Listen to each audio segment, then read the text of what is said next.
In the winter of 1873, the German immigrant community of Milwaukee, Wisconsin, whispered about 11-year-old Emma Richter in hushed, fearful tones. This pale, quiet child could calculate the day of the week for any date in human history within seconds, memorize entire conversations word for word after hearing them just once, and recite the precise number of steps between any two buildings in her neighborhood. What modern science might recognize as an extraordinary neurological condition was, to the people of 1873, either a divine blessing or something far more sinister. But when Emma began using her remarkable abilities to reveal buried secrets, predict deadly accidents, and recite intimate details of crimes that supposedly no living person had witnessed, the community's amazement turned to terror. By spring, 3 men would be dead, a family would flee in the night, and Emma Richter herself would vanish without a trace, leaving behind only a leather journal filled with numbers that no one dared to decode. Before we continue with the chilling story of Emma Richter and the dark secrets her extraordinary mind uncovered in Milwaukee's German Quarter, make sure to subscribe to our channel and hit that notification bell. We bring you the most haunting historical mysteries every week. And let us know in the comments what state or city you're listening from. These stories happened in communities just like yours, closer to home than you might think.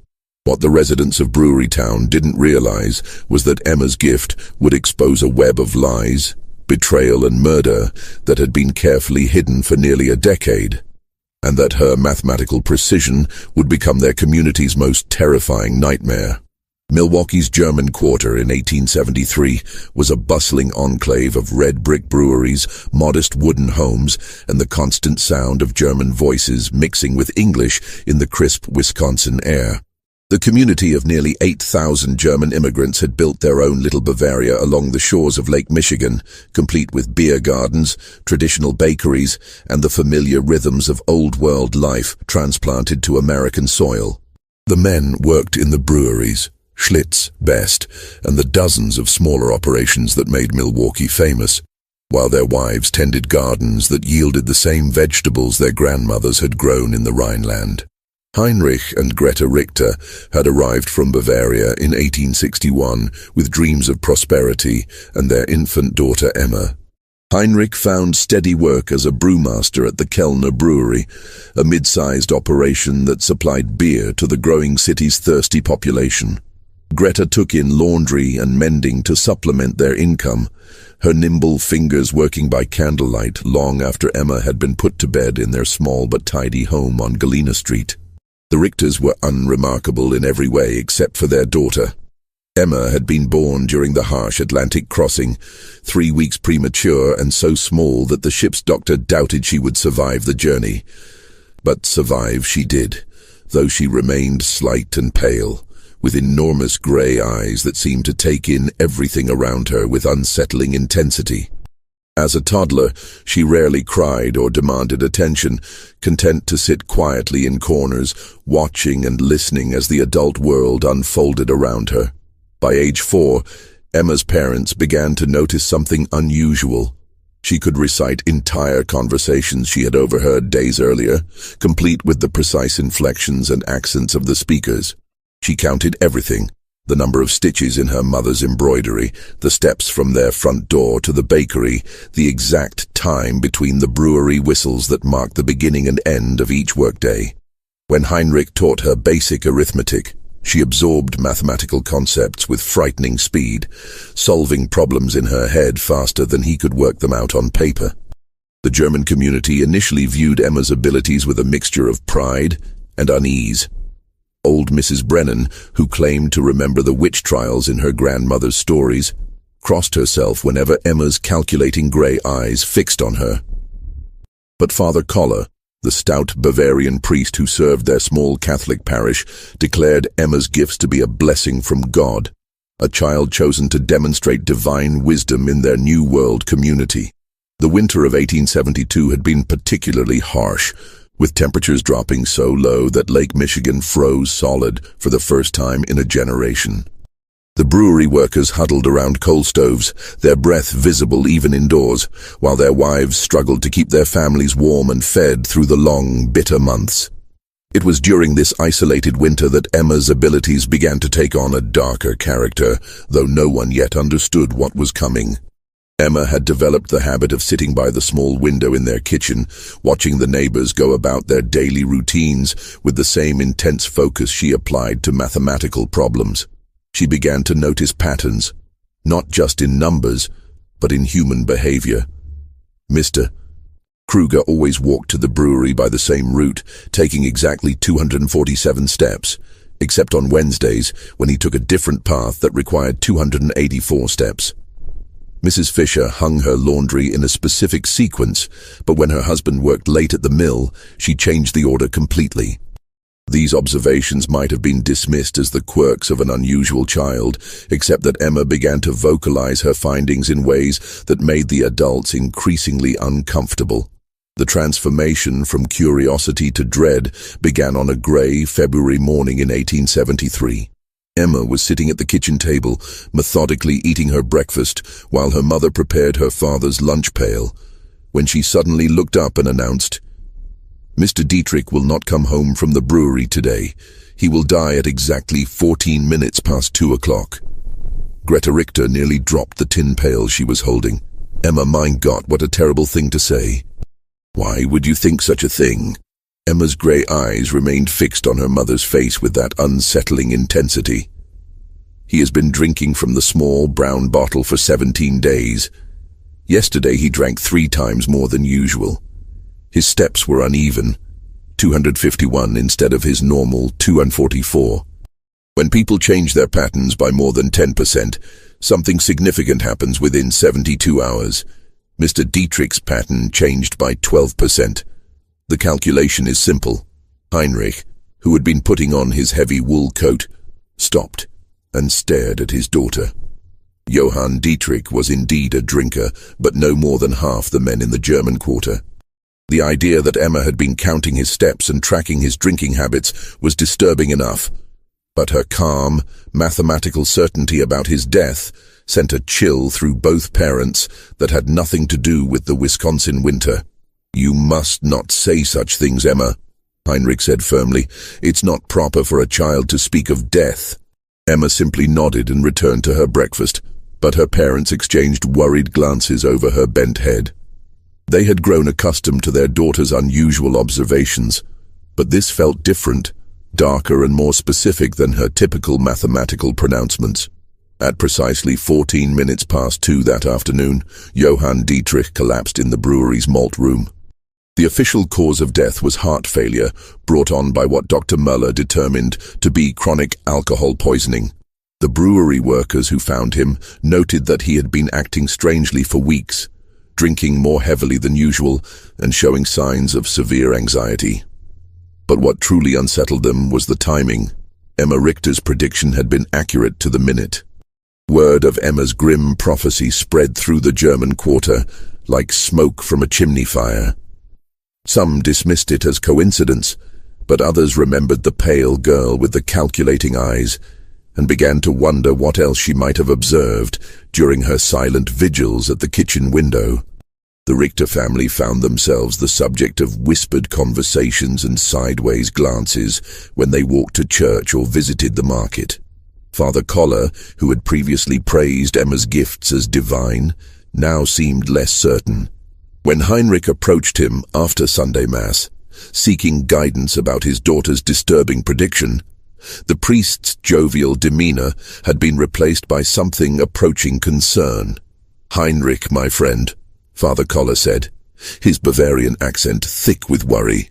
"Perhaps it would be best if young Emma spent less time watching the neighbors and more time with her prayers. The Lord gives us gifts, yes, but sometimes the devil can twist even the most innocent abilities toward darker purposes." This suggestion troubled Heinrich deeply. He had always been a practical man, more concerned with the science of brewing than the mysteries of faith. But even he could not dismiss the unsettling accuracy of Emma's prediction. That evening he sat his daughter down for a serious conversation. "Emma, you must tell me the truth. How did you know about Mr. Dietrich? Emma looked at her father with those enormous gray eyes, her expression as calm and analytical as always. I watch. I count. I remember. Mr. Dietrich's behavior changed in predictable ways. When someone increases their alcohol consumption by 37% over a 17-day period, while simultaneously reducing their food intake by approximately 20%, cardiac stress becomes inevitable. I calculated the most probable time of failure based on his age, weight, and observed symptoms. Heinrich felt his blood run cold. His 11-year-old daughter was speaking like a physician, or something far more troubling. But Emma, how could you know all these details about Mr. Dietrich's eating and drinking? I observe everything, Papa. Every day, every person, every pattern. Emma's voice remained matter-of-fact, but there was something in her eyes that made Heinrich deeply uncomfortable. Would you like me to tell you about the other calculations I've made? Heinrich quickly shook his head. He did not want to know what else his daughter had calculated about their neighbors' lives and deaths. But as he tucked Emma into bed that night, he couldn't shake the feeling that his family was standing at the edge of something much darker than a simple mathematical curiosity. The February snow continued to fall outside their small house, muffling the sounds of the German quarter and creating an insulated world where secrets could be hidden and observations could be made without detection. Emma lay quietly in her narrow bed, her mathematical mind processing the day's data and calculating probabilities that no 11-year-old should be able to comprehend, and certainly no 11-year-old should want to know. In the weeks following Johann Dietrich's death, the atmosphere in Milwaukee's German quarter shifted like the wind off Lake Michigan. Emma continued her daily observations, but now her parents watched her with growing unease as she sat by the kitchen window, her gray eyes tracking the movements of their neighbors with mechanical precision. The child who had once been their pride had become a source of deep, gnawing worry. The brewing community was tight-knit by necessity. The men relied on each other for work, their wives for companionship during the long winters, and their children played together in the narrow streets between the red brick buildings. But Emma had never quite fit into this social fabric. While other children played games and told stories, she preferred to sit alone, counting and calculating and watching the world around her with that unsettling intensity. Greta began to notice that Emma's observations were becoming more detailed and more disturbing. The child would mention casually that Mrs. Weber had been meeting secretly with Mr. Kellner behind the brewery on Tuesday afternoons for 6 weeks, or that the Schneider family had been burying something in their back garden every Sunday after church.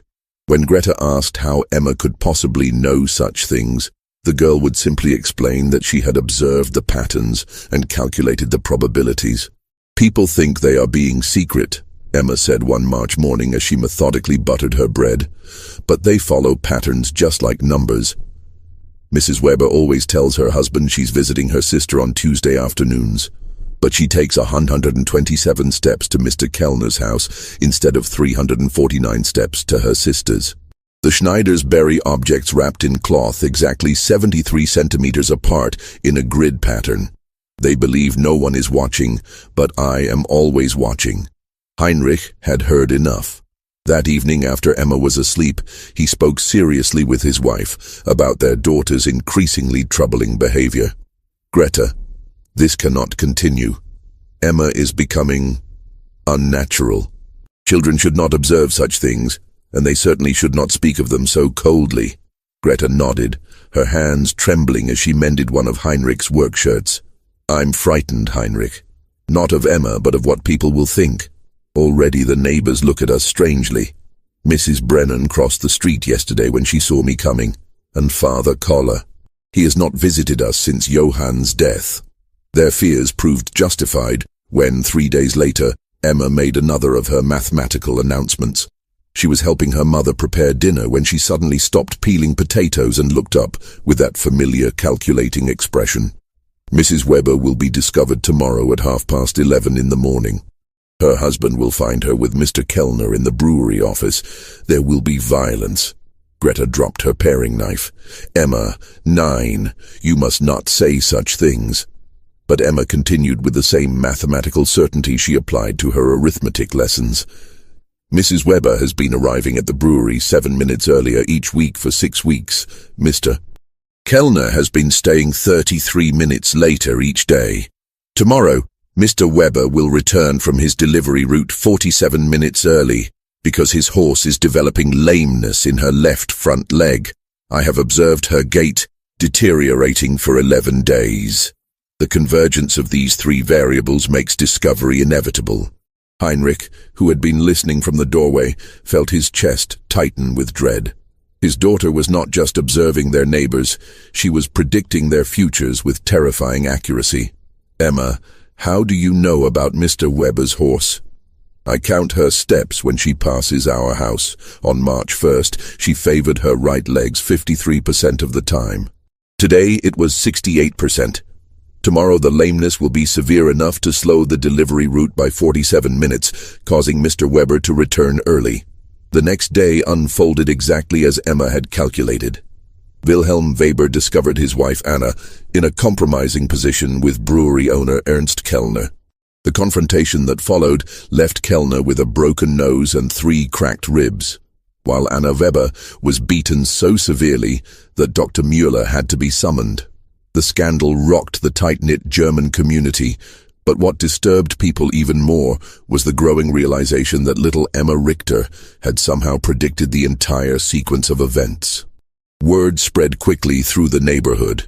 The pale girl with the mathematical mind had not only predicted Johann Dietrich's death, but had also foreseen the Weber-Kellner scandal with unsettling precision.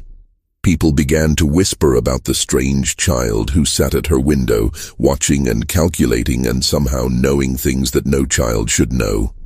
The Richter family found themselves increasingly isolated. Former friends avoided them at church. Children were forbidden from playing near their house, and even the shopkeepers in the German quarter began to treat them with barely concealed suspicion. Heinrich's position at the brewery became tenuous. His fellow workers viewed him with unease, and Ernst Kellner, still recovering from his beating, made it clear that the Richter family was no longer welcome at company social events. But Emma seemed oblivious to the growing hostility around her. She continued her daily observations, her mathematical mind processing data and calculating probabilities with mechanical precision. She began keeping a leather journal, filling its pages with numbers, dates, and observations that her parents dared not read. The sight of their 11-year-old daughter bent over her calculations, writing in neat columns of figures, filled them with a dread they could not name. As winter gave way to spring, the isolation deepened.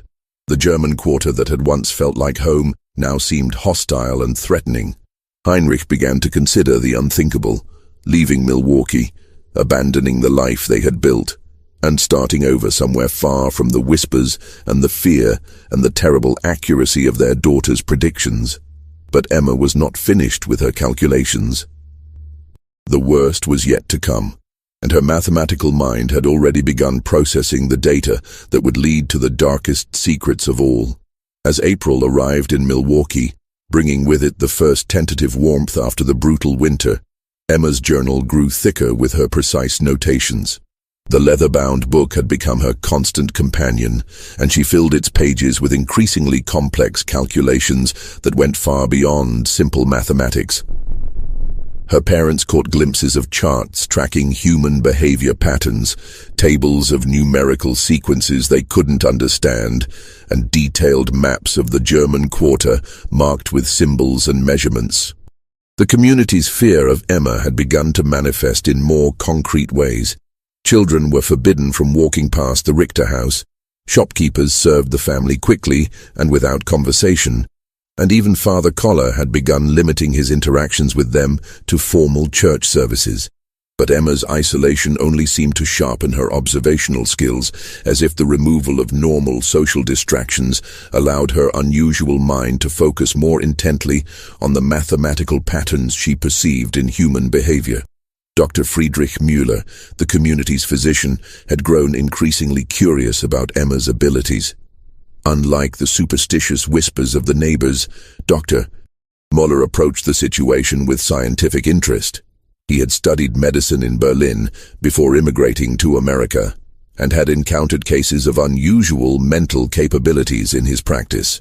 When Heinrich Richter approached him privately, seeking medical advice about his daughter's condition, Dr. Muller agreed to examine Emma. The examination took place on a rainy Thursday morning in Dr. Muller's office above the pharmacy on Water Street. Emma submitted to the doctor's questions and tests with the same mathematical precision she applied to everything else, answering each inquiry with detailed accuracy, while her grey eyes remained fixed on some invisible calculation. "Emma," Dr. Muller said in his accented English, "your father tells me you can predict when certain events will happen. Can you explain to me how you do this?" Emma looked at the doctor with that unsettling intensity. "I observe patterns and calculate probabilities based on established behavioral data. People believe their actions are random, but they follow mathematical sequences. When I have sufficient data points, I can predict future behavior with high accuracy." Dr. Muller leaned forward, intrigued despite himself. "Can you give me an example?" Emma consulted her journal, flipping through pages of neat numerical notations. "Mrs. Brennan believes she is keeping a secret, but her pattern is quite obvious. Every Tuesday and Friday for 8 weeks, she has walked to the church at exactly 3:15 in the afternoon. But instead of entering for prayer, she continues to the rectory and remains for precisely 43 minutes. Father Collar's pattern has also changed. He has been purchasing extra candles and wine, and his evening prayers have extended by an average of 17 minutes on Tuesdays and Fridays. The correlation is statistically significant." Dr. Muller felt his breath catch. The implications of what Emma was suggesting about the priest and the widow were scandalous enough, but the methodical way she had documented her observations was deeply troubling. "Emma, how long have you been watching people in this way?"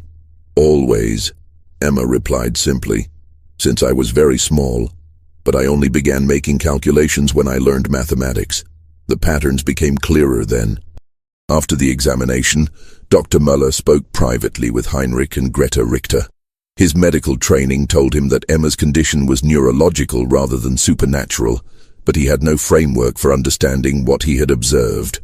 "Your daughter's mind works differently than other children's," he explained. "She processes information in ways that seem almost mechanical. In my opinion, this is a medical condition, not the other things people are saying." But even Dr. Muller's scientific perspective couldn't diminish the growing dread that surrounded Emma's predictions. 2 days after his examination, Emma made another of her calculated announcements. "There will be a fire at the Zimmerman house on Sunday evening. It will start at 8:47 and spread to 3 adjacent buildings before the volunteer fire brigade can respond. Mr. Zimmerman will not survive." Heinrich felt the familiar chill that accompanied his daughter's predictions. "Emma, you must not say such things. How could you possibly know about a fire?" Emma consulted her journal. "Mr. Zimmerman has been drinking lamp oil mixed with whiskey for 12 days. I observed him purchasing both items in quantities that exceed normal household use. His wife left for Chicago to visit her sister yesterday, which follows the pattern of wives leaving before significant domestic incidents occur. The chimney on their house has structural damage that I calculated based on the angle of smoke emission and the pattern of soot deposits. The probability of fire is 93%. Greta began to weep softly. The clinical way Emma discussed potential tragedy, as if human suffering were simply another mathematical problem to be solved, frightened her more than any supernatural explanation would have. This was her child, but she no longer recognized the cold precision in Emma's voice or the mechanical way she processed human pain. Heinrich made a decision that would haunt him for the rest of his life.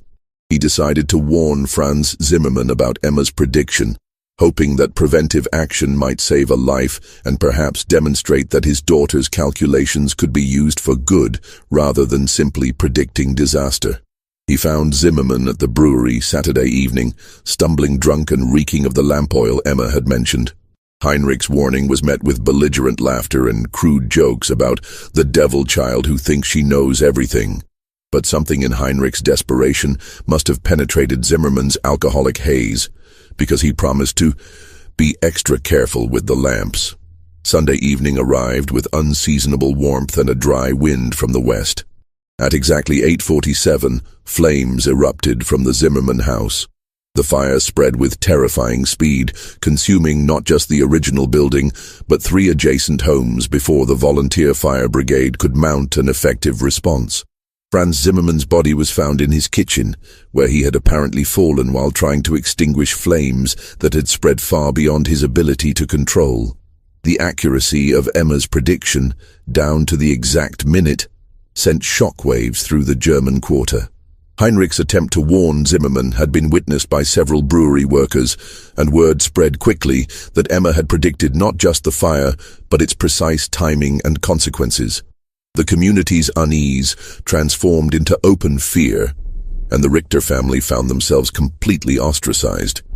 But for Emma, the fire was simply another data point to be recorded in her journal. She noted the correlation between her prediction and the actual event, made adjustments to her calculations based on the observed variables, and began processing new patterns with the same mechanical precision that had made her prediction possible in the first place. The worst part was that she was not finished calculating. The days following the Zimmerman fire transformed the German quarter into a place of whispered fears and sideways glances. Emma's prediction had been too precise, too detailed, and too accurate to be dismissed as coincidence. 3 families, the Brauns, the Kohlers, and the Steiners, had lost their homes in the blaze, and the community was struggling to house the displaced families while trying to process the unsettling reality of Emma's mathematical prophecies. Heinrich found his position at the brewery had become untenable. His fellow workers avoided him. Conversations stopped when he entered a room, and Ernst Kellner, still bearing the marks of Wilhelm Weber's attack, made it clear that the Richter family's presence was no longer welcome in any brewery social functions. The mathematical precision of Emma's predictions had transformed their daughter from a curiosity into something the community feared to name. Emma herself seemed unaware of the growing hostility around her. She continued her daily observations, filling page after page of her leather journal with calculations that grew increasingly complex and disturbing. She had begun creating what appeared to be probability matrices, tracking multiple variables simultaneously and generating predictions that extended weeks into the future. Greta found herself afraid to look at her daughter's journal, terrified of what calculations Emma might be making about their own family or neighbors. The child who had once been her greatest joy had become a source of constant anxiety. Emma's matter-of-fact discussions of human tragedy, her clinical observations about people's most private behaviors, and her mechanical processing of information that should have evoked emotional responses all contributed to a growing sense that something fundamental had been lost or damaged in her daughter's mind. The breaking point came on a Tuesday morning in late April. Emma was sitting at her usual place by the kitchen window, watching the street activity with her characteristic intensity, when she suddenly looked up at her mother with those calculating grey eyes. "Mama, there is something wrong with the pattern today." Greta, who was preparing bread for baking, felt her hands begin to tremble. "What do you mean, Emma?" Emma consulted her journal, flipping through pages of numerical notations with practiced efficiency. "Every Tuesday for 11 weeks, Mrs. Brennan has walked to the rectory at exactly 3:15. But today she left her house at 2:47 and walked toward the river instead. Her behavior indicates significant distress. Her step length decreased by 12%, and her breathing pattern was irregular. This suggests she is planning something final." The clinical way Emma discussed Mrs. Brennan's apparent suicidal intentions filled Greta with horror. "Emma, you must not speak of such things. Mrs. Brennan is a good woman. She would never. The mathematical probability is 87%. Emma interrupted with the same tone she might use to discuss the weather. "People who dramatically alter established behavioral patterns while displaying physical signs of distress typically execute irreversible decisions within 4 hours of the pattern change." Mrs. Brennan's pattern changed 43 minutes ago. Greta felt the world tilting around her. The realization that her 11-year-old daughter was calmly predicting a neighbor's suicide with mathematical precision was more than she could bear. She dropped her bread dough and ran to find Heinrich, who was in their small garden behind the house, trying to find some normalcy in the simple act of preparing soil for spring planting. "Heinrich, you must come quickly. Emma says Mrs. Brennan is going to harm herself.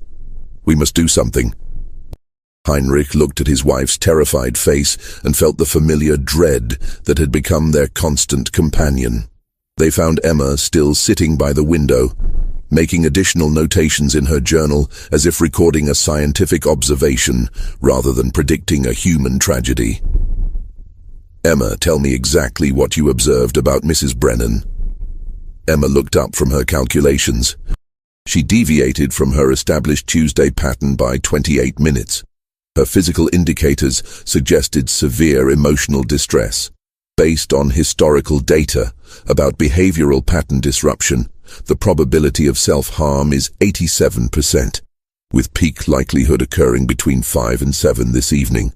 Heinrich made a decision that revealed both his desperation and his growing acceptance of Emma's abilities. He left the house immediately and went searching for Margaret Brennan, following the route toward the river that Emma had indicated. He found the elderly widow standing on the dock where the fishing boats tied up, staring into the dark water with an expression of profound despair. "Mrs. Brennan," Heinrich called softly, approaching carefully so as not to startle her. "Are you all right?" The elderly woman turned toward him, her eyes red with tears. "Heinrich, what are you doing here?" I was concerned about you. You seem troubled lately." Mrs. Brennan's face crumpled. "I cannot bear it any more, Heinrich. The shame, the whispers, the knowledge that everyone knows about my weakness. Father Koller says it is sin, but I cannot help what I feel for him. Better to end it than to live with this disgrace."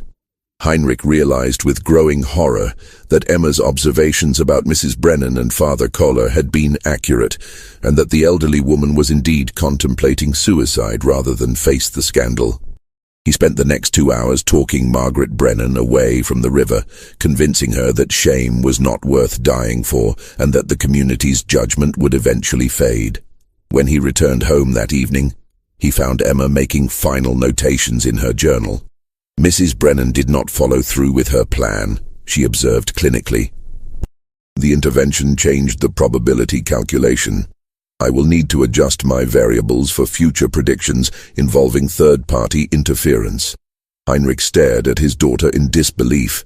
Emma had somehow observed and calculated a suicide attempt that had not yet occurred, and now she was treating his intervention as simply another data point to be incorporated into her mathematical models.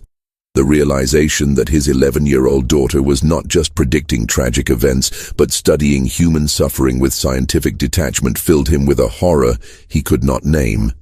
That night, as Emma slept peacefully in her narrow bed, Heinrich and Greta made a decision that would change their lives forever. They could not continue living in Milwaukee. Emma's abilities, whatever they were, had made their life in the German Quarter impossible. But more troubling was the growing realization that their daughter was not just observing and calculating human behavior, but seemed to be losing touch with the emotional reality of the tragedies she predicted. They began making quiet plans to leave Wisconsin, to find some place where Emma could live without being feared, and where her unusual mind might find a different outlet. But Emma was not finished with her calculations, and the most disturbing revelations were yet to come. As Heinrich lay awake that night, listening to the sounds of the German Quarter settling into sleep, he could not shake the feeling that his daughter's mathematical mind had uncovered secrets that went far deeper than adultery and suicide attempts. The precision of her observations, the clinical way she discussed human tragedy, and the growing complexity of her calculations all suggested that Emma had been watching and recording far more than anyone realized. And the most terrifying part was that she was still calculating. The revelation that would expose the darkest secret of Milwaukee's German Quarter came on the first day of May, 1873. Emma had been making increasingly complex calculations in her journal, creating elaborate charts that tracked the movements and behaviors of virtually every adult in their community. Her parents had begun packing their belongings in preparation for leaving Wisconsin, hoping to escape before Emma's next prediction could destroy more lives. But that morning, as spring sunlight streamed through their kitchen window, Emma made an announcement that would shake the very foundations of their community. "Papa," she said, looking up from her journal with those calculating gray eyes, "I need to show you something important. My calculations have revealed a pattern that explains everything." Heinrich, who had been dreading this moment for weeks, reluctantly sat down across from his daughter. Emma opened her journal to a section filled with detailed charts, maps, and numerical sequences that looked more like the work of a trained investigator than an 11-year-old child. "For 26 months, I have been observing and recording the behavior patterns of 43 adults in our community," Emma began with her characteristic clinical precision. "Initially, I believed the patterns were random variations, but when I analyzed the data systematically, I discovered correlations that indicate organized criminal activity." Heinrich felt his blood run cold. "Emma, what are you saying?" Emma consulted her charts with the methodical precision of a mathematics professor. 7 men in our community have been meeting secretly every Wednesday at midnight in the basement of Kellner's brewery. I calculated their movement patterns based on observed deviations from normal behavior, timing inconsistencies in their stated activities, and physical evidence of their gatherings. She pointed to a detailed map of the German quarter marked with symbols and measurements. "Mr. Steinberg tells his wife he works late on Wednesday nights, but he leaves the mill at exactly the same time as the other 6 men and walks to the brewery using a route that avoids the main streets. The pattern has been consistent for 26 months, with only 3 exceptions that correlated with illness or family emergencies." Heinrich stared at the map, recognizing the names Emma had marked. Wilhelm Weber, Franz Kellner, Ernst's brother, Hans Zimmermann, Franz's cousin, Otto Steinberg, Klaus Brennan, Margaret's deceased husband until 3 months ago, Gustav Wolf, and Hermann Kruger. "Emma, how could you possibly know about secret meetings?" "I observe everything, Papa. Every night, every movement, every deviation from established patterns." Emma turned to another page filled with numerical calculations. "But the meetings are not the most significant discovery. My calculations indicate these 7 men have been involved in systematic theft from the brewery operations, with estimated losses of approximately $47,000 over 26 months. Heinrich's hands began to tremble. The sum Emma mentioned represented more money than most families in the German quarter would see in a lifetime. "How could you calculate such a thing?" Emma's explanation was delivered with the same mathematical precision she applied to all her observations. "I noticed discrepancies between the reported beer production figures and the actual output I calculated based on observed deliveries, ingredients purchased, and waste disposal patterns. The difference indicated systematic theft, but I needed to identify the perpetrators." She pointed to detailed charts tracking the behavior patterns of the 7 men. These individuals all showed consistent patterns of increased spending that did not correlate with their reported incomes. Mr. Weber purchased new furniture worth approximately $300. Mr. Steinberg sent money to relatives in Germany. I observed him at the post office 12 times with packages too large for normal correspondence. The pattern was consistent across all 7 men. Heinrich realized he was looking at evidence of a criminal conspiracy that his 11-year-old daughter had uncovered through her obsessive observations and mathematical analysis. But Emma was not finished with her revelations. The theft operation required inside knowledge of brewery security and access to the financial records. Emma continued, "My calculations indicated the involvement of someone in management. The patterns pointed to Ernst Kellner himself as the organizer of the theft ring." The final piece of Emma's revelation hit Heinrich like a physical blow. Ernst Kellner, the brewery owner who had been gradually freezing them out of the community, was allegedly the mastermind of a major theft operation involving 7 men from their neighborhood. The precision of Emma's analysis, the mathematical certainty of her conclusions, and the detailed evidence she had compiled through months of observation all pointed to a truth that was both incredible and terrifying. "Emma, these are very serious accusations. Are you certain of your calculations?" Emma consulted her journal one final time. "The mathematical probability is 96%. But Papa, there is something else. Something that explains why Mr. Kellner has been trying to isolate our family from the community." Heinrich felt his chest tighten with dread. "What do you mean?" "Mr. Kellner knows that I observe everything. He has been watching me watch him. 3 weeks ago, he approached our house twice at night and stood outside for 17 minutes each time, as if calculating whether I might have discovered his secret. His behavior indicates he suspects I know about the theft operation." The realization that Emma's mathematical abilities had not only uncovered a criminal conspiracy, but had also made her a target filled Heinrich with a terror he had never experienced. His daughter's obsessive observations and calculating mind had revealed secrets that powerful men would kill to protect.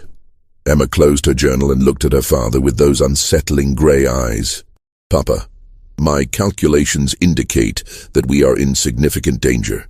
Mr. Kellner and the others cannot allow me to continue making observations. The mathematical probability of them taking action against our family is 84%, with peak likelihood occurring within the next 72 hours. Heinrich understood that Emma's final prediction was not about fire or suicide or adultery, but about their own family's survival. Her mathematical mind had uncovered a truth that made their continued existence in Milwaukee impossible, and the men she had exposed would not hesitate to eliminate the one witness who could destroy them all. That evening, Heinrich made a decision that would save his family's life. Using the detailed evidence Emma had compiled in her journal, he approached Dr. Müller under cover of darkness and shared Emma's discoveries. The physician, who had already been disturbed by Emma's unusual abilities, was stunned by the mathematical precision of her criminal investigation.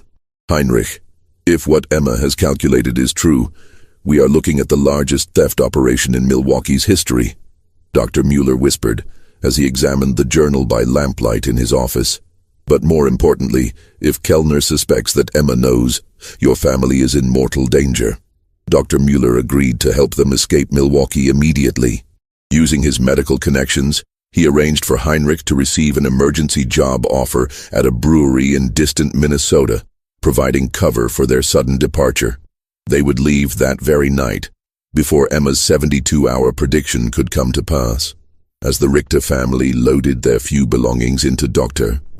Müller's wagon under cover of darkness, Emma made one final observation that would haunt Heinrich for the rest of his life.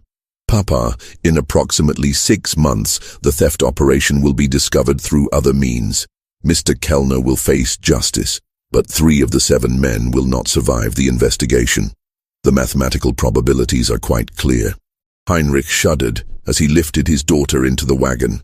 Even as they fled for their lives, Emma was calculating the future consequences of the conspiracy she had uncovered.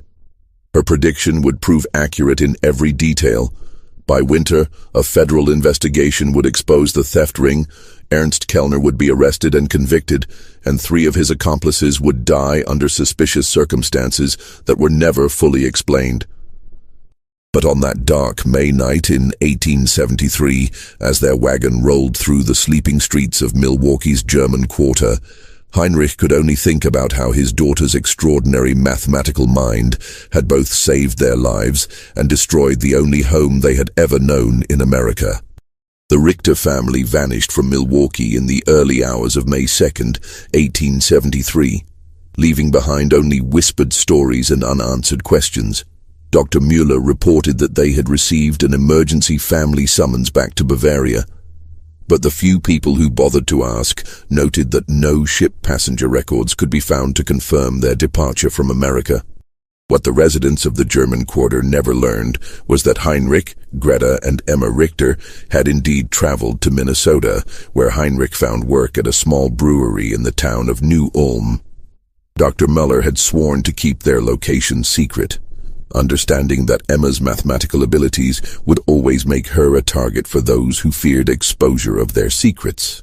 In New Ulm, the Richter family attempted to build a new life far from the whispers and fears that had driven them from Milwaukee.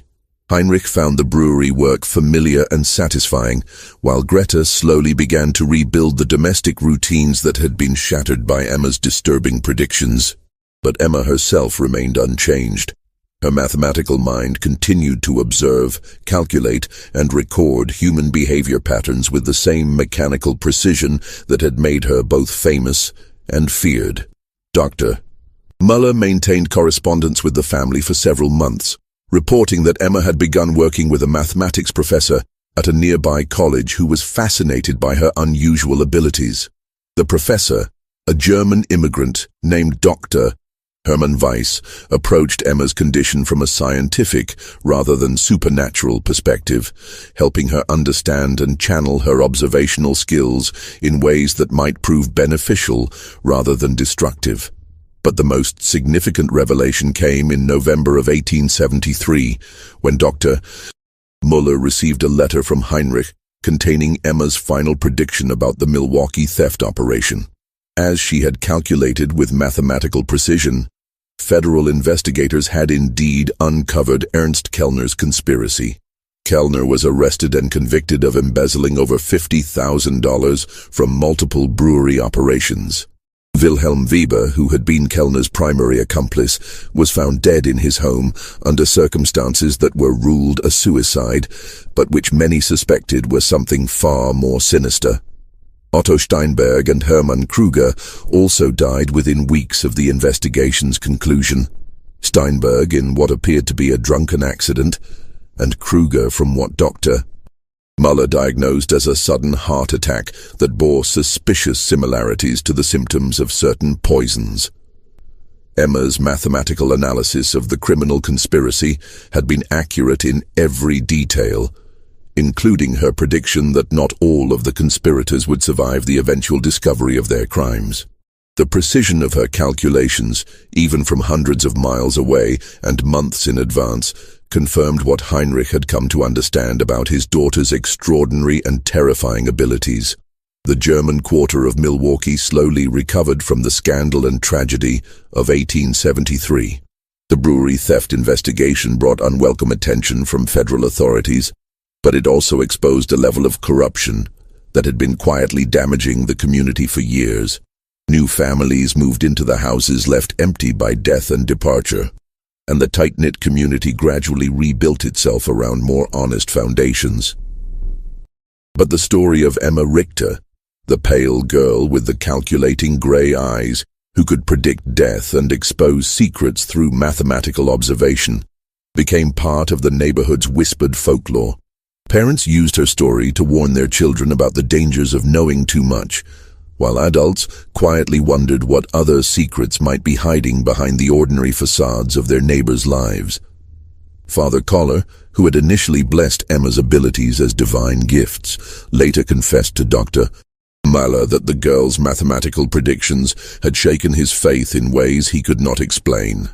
The priest had begun to question whether some knowledge was too dangerous for human minds to possess, and whether Emma's condition represented a blessing or a curse that had been visited upon their community. Just when we thought we'd seen it all, the horror in Milwaukee's German quarter intensifies.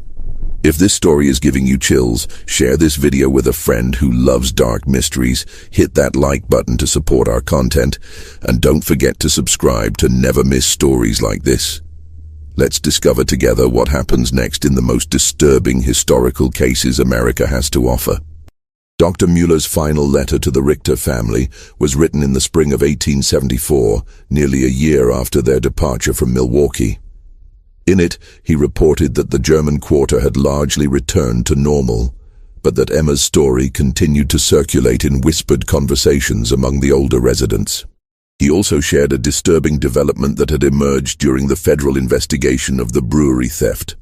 Government investigators had discovered that Emma's journal, which Heinrich had left with Dr. Müller as evidence, contained mathematical calculations that extended far beyond the immediate criminal conspiracy.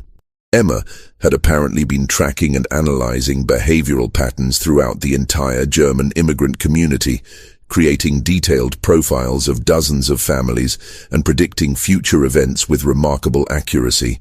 The federal investigators, trained in criminal analysis, were both impressed and disturbed by the sophistication of Emma's observational methods. "Your daughter's mind works in ways that professional investigators might envy," Dr. Müller wrote. "But I confess that I am grateful she is far from Milwaukee. The precision of her observations and the mathematical certainty of her predictions represent a kind of knowledge that I fear is too dangerous for any community to possess." The final mention of Emma Richter in any historical record comes from a brief notation in the New Ulm College Mathematics Department records from 1875. Professor Hermann Weiss reported that his special student had demonstrated unprecedented abilities in statistical analysis and behavioral prediction, but that her family had decided to relocate once again for personal reasons.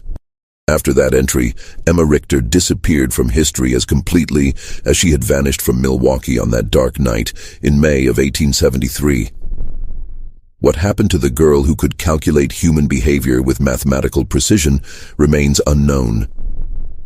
Some researchers have theorized that families like the Richters, possessing children with unusual abilities, deliberately maintained their anonymity to protect themselves from both scientific exploitation and community persecution. Emma's story represents one of the few documented cases where such abilities were recorded in sufficient detail to understand their scope and implications. This mystery shows us that the human mind remains one of our greatest enigmas, capable of developing extraordinary abilities that challenge our understanding of intelligence, observation, and prediction. In 1873, Emma Richter's mathematical approach to human behavior was seen as either divine or demonic. But modern science recognizes that conditions like savant syndrome, autism spectrum disorders, and hyperthymesia can indeed create minds that process information in ways that seem almost supernatural to those who don't understand the neurological mechanisms involved. What do you think of this story? Do you believe everything was revealed, or do you think Emma's abilities extended even further than what we discovered? Leave your comment below and let us know if you've ever encountered someone with similar extraordinary mental abilities.